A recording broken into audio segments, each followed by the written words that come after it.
Julie, welcome to Nii Kpakpo Unplugged. Thank you. So, this whole gem, what is it all about? A GEM is a short form of Girls Excellence Movement. And that was a movement I started in 2008.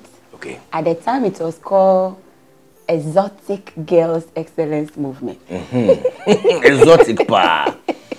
And I don't know, for whatever reason, anytime I mentioned exotic, In some way. the minds will go to places I didn't want it to go. So with time, I remember, yeah, because it has, something to do with erotic. And then when I was outside Ghana doing my masters, I was trying to sell gem to a friend, and then the moment I mentioned Exotic Girls Excellence Movement, he goes like, "Oh, is it an escort company?"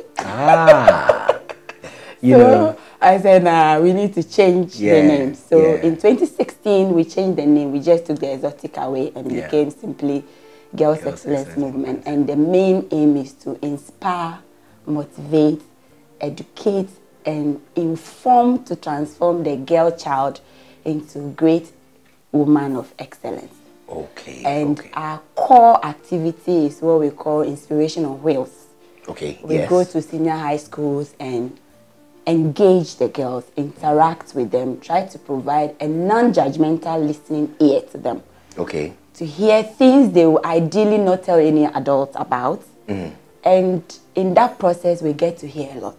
I see. Yeah. So what are some of the things you've heard?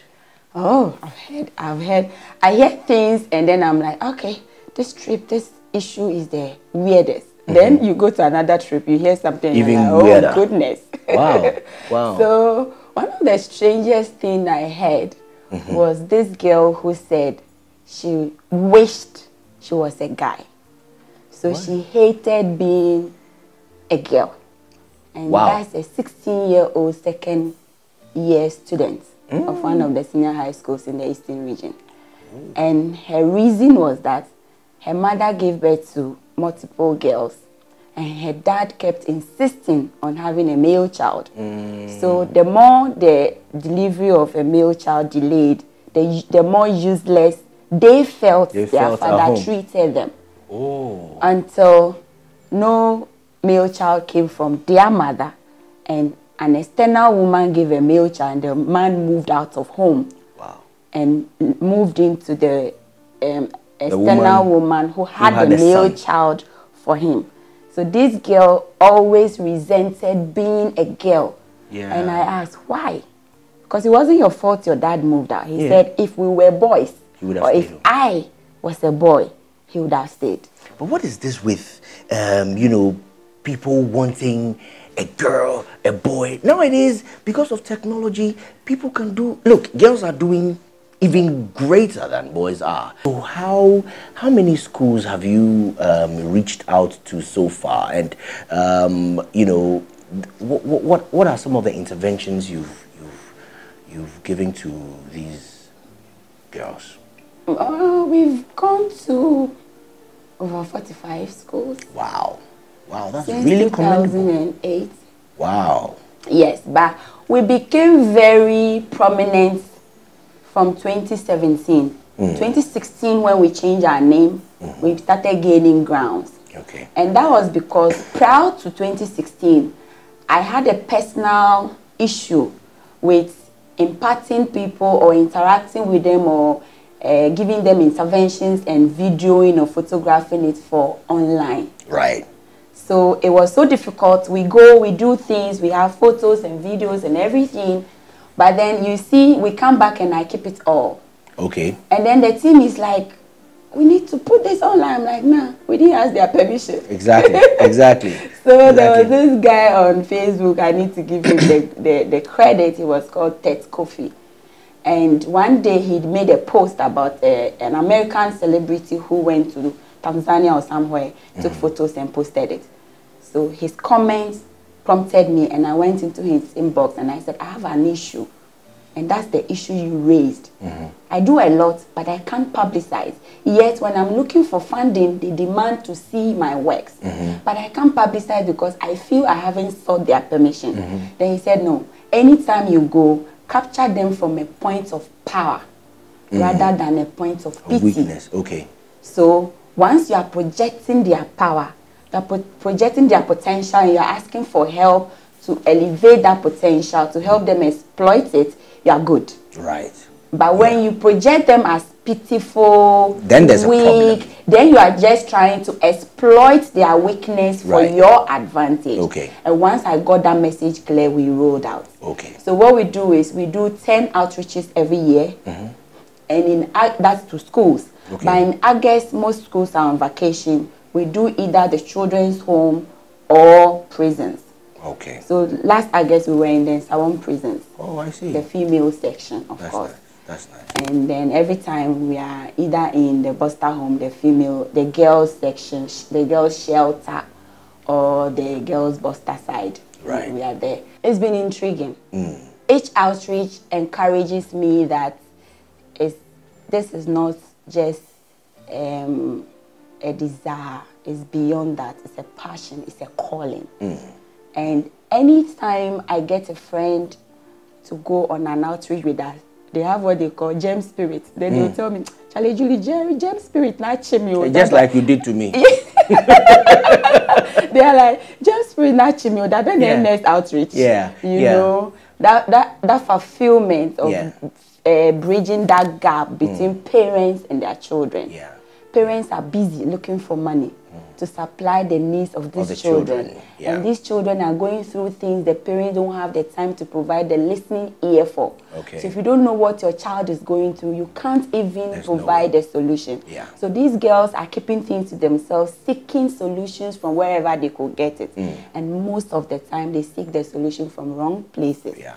And then sometimes they seek the solution from friends. And the friend offers a solution. They have nothing to compare it with. Right. So that find out whether what the friend has told me, is it real?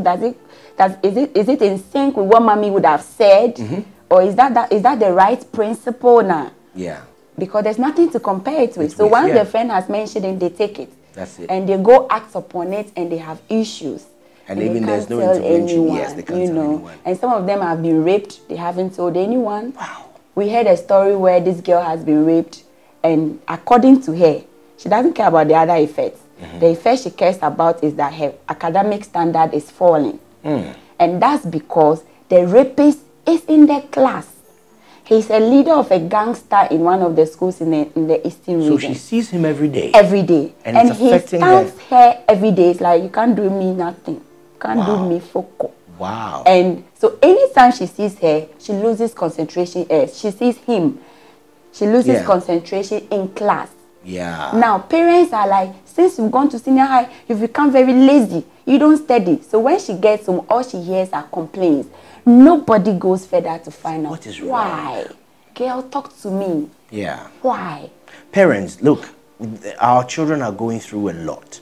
So you need to speak to your children. It's not about always chiding them and finding problems, because if you really go through what Julie has been sharing or has been seeing, you know, with these ladies or with these girls, you realize that there's a lot that is going on with our children that parents don't have a flinky idea about, or the parents don't even know. Look, there's so much that goes on with even our toddlers, even our little children, that if you as a parent doesn't open up, you would never ever have an idea what is going on with the children. So parents, please talk to your children, open up for them, and let them talk to you.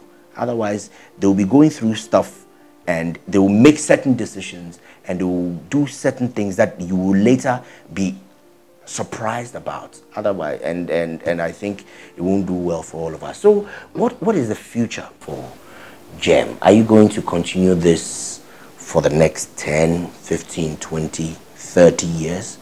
Where should we expect to see GEM in the next 10 to 15 years? I'm going to do this for a lifetime. Okay. And my dream is for GEM to outlive me. Good. GEM should grow and become like a Girl Scout. Just by the teenage level. Right. You know. And what we do is, when we go on outreach, we just don't go talk and leave. Okay. So we give them gifts. that are purposefully chosen. Okay. We give them sanitary pad.